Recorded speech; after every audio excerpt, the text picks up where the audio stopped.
हे भारतामधील पहिले महान गणितज्ञ व खगोलशास्त्रज्ञ होऊन गेले. यांचा जन्म सुमारे 1600 वर्षांपूर्वी म्हणजेच सन 476 दरम्यान झाला. त्यावेळी आपला भारत इंग्रजांच्या गुलामगिरीतून स्वतंत्र नव्हता. त्या काळात राजांची राजवट असायची. आर्यभट्टांनी त्यांच्या कठोर परिश्रमामधून व प्रचंड अभ्यासातून गणित व खगोलशास्त्रांची अनेक तत्वे जगासमोर मांडली. राजांच्या अशांतता, युद्ध आणि अनिश्चित राजवटीचा यांच्यावर कधीच परिणाम झाला नाही. त्यांनी आपले कार्य नेटाने चालू ठेवले. यांच्यासारखे महान शास्त्रज्ञ प्राचीन भारतामध्ये होऊ शकत नव्हते. 12व्या शतकात जन्मलेल्या भास्कराचार्यांनी आपल्या बुद्धिमत्तेने यांच्यासारखेच संशोधनाचे कार्य पूर्ण केले. त्यामुळे त्यांचे नाव महान शास्त्रज्ञांमध्ये प्रसिद्ध झाले. हे प्राचीन काळांमधील महान खगोलशास्त्रज्ञ व गणितज्ञ होऊन गेले. विज्ञान व गणित क्षेत्रामध्ये यांचे कार्य अग्रगण्य आहे. यांच्या कार्यामुळे शास्त्रज्ञांना विविध संशोधन करण्यामध्ये प्रेरणा प्राप्त झाली. बीजगणित वापरणाऱ्या पहिल्या लोकांपैकी हे एक आहे. यांनी त्यांची प्रसिद्ध कृती आर्यभटीय कवितेच्या स्वरूपामध्ये लिहिली. प्राचीन भारतामधील सर्वाधिक लोकप्रिय असलेल्या पुस्तकांपैकी आर्यभटीय हे पुस्तक आहे. या पुस्तकांमध्ये यांनी बहुतांश माहिती खगोलशास्त्र व गोलाकार त्रिकोणामितीशी संबंधित दिली आहे. यांनी आर्यभटीयमध्ये बीजगणित, त्रिकोणमितीचे 33 नियम व अंकगणित इत्यादी माहिती दिलेली आहे. सर्वांना माहिती आहे की पृथ्वीचा आकार गोल आहे व तिच्या अक्षावर ती फिरते. म्हणूनच रात्र आणि दिवस निर्माण होते. मध्ययुगीन काळामध्ये निकोलॉस कोपर्निकस यांच्या मते साधारणतः 1000 वर्षांपूर्वी यांनी पृथ्वी गोल असल्याचा शोध लावला होता व पृथ्वीचा घेर 24,835 इतका असल्याचा अंदाज त्यांनी लावला होता. यांनी सूर्य व चंद्रग्रहणा संबंधित असलेली हिंदूंची धारणा चुकीची आहे हे सिद्ध केले. या महान खगोलशास्त्रज्ञ व गणितज्ञ यांना माहीत होते की चंद्र व इतर ग्रह सूर्याच्या किरणांनी प्रकाशित होतात. वर्षांमध्ये 366 दिवस नसून 365.295 दिवस आहे असे यांनी त्यांच्या स्त्रोतांतून सिद्ध केले. यांच्या जन्माबाबत तसा कोणताही ठोस पुरावा अजूनही उपलब्ध नाही. परंतु असे म्हटले जाते की भगवान बुद्धांच्या वेळी अशमक देशातील काही लोक मध्य भारतामध्ये नर्मदा नदी व गोदावरी नदीच्या दरम्याने राहत होते. यांचा जन्म पाटलीपुत्र म्हणजेच सध्याचे पाटणा, बिहार या ठिकाणी सन पूर्व 476 मध्ये झाला. यांनी आर्यभटीय हा ग्रंथ लिहिला, ज्यामध्ये त्यांनी आपण पाटलीपुत्र येथील रहिवासी असल्याचे उल्लेखित केले आहे. जेव्हा ते 23 वर्षाचे होते तेव्हा कलियुगाची 3600 वर्ष उलटून गेली असे म्हटले जाते. यावरून असे समजून येते की यांनी रचलेला ग्रंथ सन 449 च्या दरम्यानचा होता. इतिहासामध्ये यांच्या शिक्षणाबद्दल पुरेशी माहिती उपलब्ध नाही. परंतु असे समजले जाते की यांचे शिक्षण पाटलीपुत्र मध्ये झाले होते व तेथेच ते राहिले. पुढे पाटलीपुत्र येथील एका शैक्षणिक संस्थेचे प्रमुख अध्यक्ष म्हणून त्यांनी काम पाहिले. काही इतिहासकारांच्या मते ते नालंदा विद्यापीठाचे अध्यक्ष सुद्धा होते. हे तारेगना म्हणजेच सध्याच्या पाटणा जवळील मंदिरामध्ये एक वेधशाळा देखील त्यांनी स्थापन केली व ज्या ठिकाणी ते ग्रह व खगोलीय नक्षत्रांची संपूर्ण माहिती प्राप्त करत असत. यांनी मुख्यत्वे गणित व खगोलशास्त्रामध्ये प्रमुख कार्य केली. आर्यभट्टीय ह्या त्यांच्या ग्रंथामधून त्यांची सर्व संशोधने आपणास पाहाव्यास मिळतात.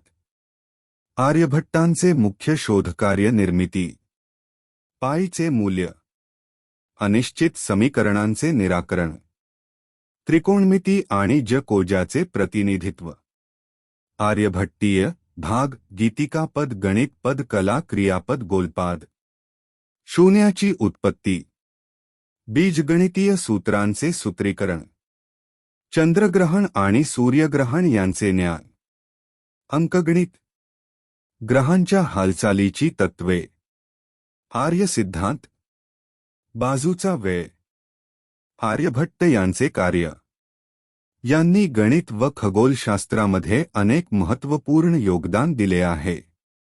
त्यांनी आर्यभट्टीय या ग्रंथाची रचना केली आहे। यांनी आर्यभट्टीय हा ग्रंथ रचला ज्यामध्ये त्यांनी त्यांच्या शोधांचे वर्णन केले आहे। यांच्या ग्रंथास त्यांच्या शिष्याने व इतरांनी आर्यभट्टीय असे संबोधले। आर्यभट्टीय ग्रंथ ही यांची गणित रचना आहे ज्यामध्ये बीजगणित त्रिकोणमिती बीजगणित अंकगणित इत्यादींची पूर्ण माहिती आहे। याशिवाय या ग्रंथांमध्ये अपूर्णांक द्विघात समीकरणे पॉवर सिरीजची बेरीज इत्यादी माहिती दिली आहे। यांच्या कार्याचे वर्णन प्रामुख्याने आर्यभट्टीय या ग्रंथांमध्ये आढळते। आर्यभट्टीय या ग्रंथामध्ये साधारणतः 108 श्लोक व 13 प्रास्ताविक इतर श्लोक आहेत असे सांगितले आहे। आर्य सिद्धांत या रचनेमध्ये यांनी सूर्य सिद्धांताचा वापर केला आहे। सूर्य सिद्धांतामध्ये सूर्योदयाकडे दुर्लक्ष केले जाते व मध्यरात्रीची गणना यामध्ये वापरली जाते। सूर्यग्रहण व चंद्रग्रहण याविषयी सर्वप्रथम माहिती यांनी संपूर्ण विश्वाला दिली। जेव्हा चंद्र पृथ्वी आणि सूर्याच्या मध्ये येतो तेव्हा चंद्राची सावली ही पृथ्वीवर पडू लागते, यालाच सूर्यग्रहण असे म्हणतात। त्याचप्रमाणे जेव्हा पृथ्वी सूर्य आणि चंद्राच्या मध्ये येते तेव्हा पृथ्वीची सावली चंद्रावर पडते, याला चंद्रग्रहण असे म्हणतात। यांनी राहू केतूंच्या मदतीने ही तत्त्वे स्पष्ट केली आहे। जेव्हा पृथ्वीचा आकार मोजला आणि ग्रहणाच्या वेळी तयार झालेल्या सावलीचे मोजमाप केले, यावरून असे स्पष्ट होते की हे एक अतिशय बुद्धिमान व चतुर व्यक्ती होते।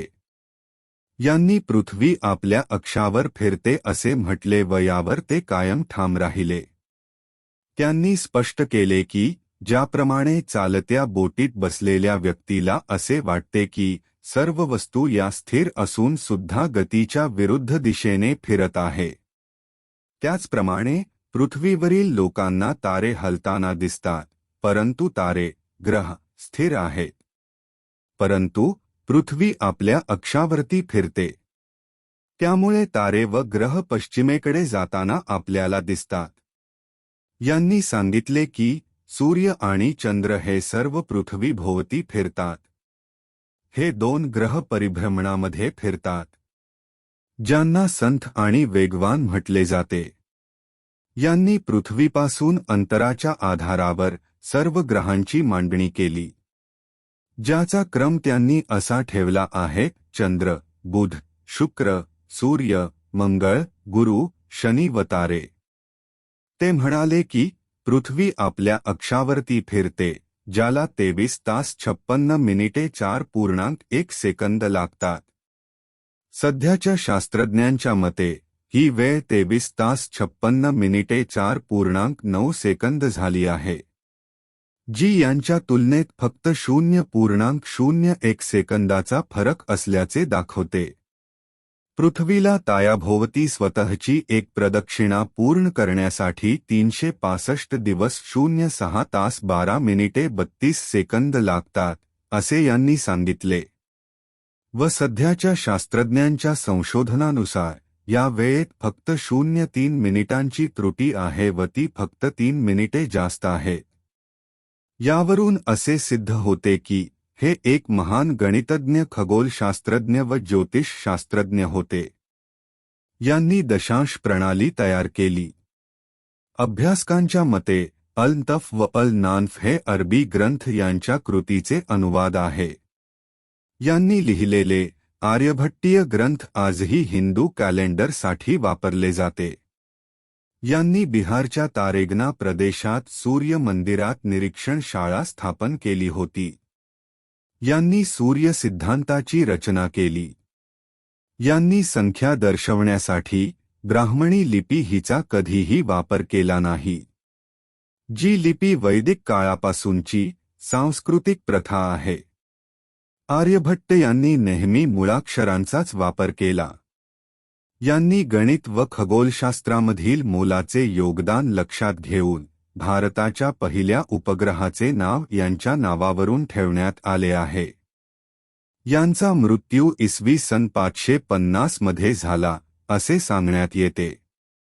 त्यांच्या मृत्यूचे ठिकाण हे कदाचित पाटलीपुत्र असावे अशी मान्यता आहे, जिथे त्यांचे शिक्षण व इतर संशोधन कार्य त्यांनी पूर्ण केले.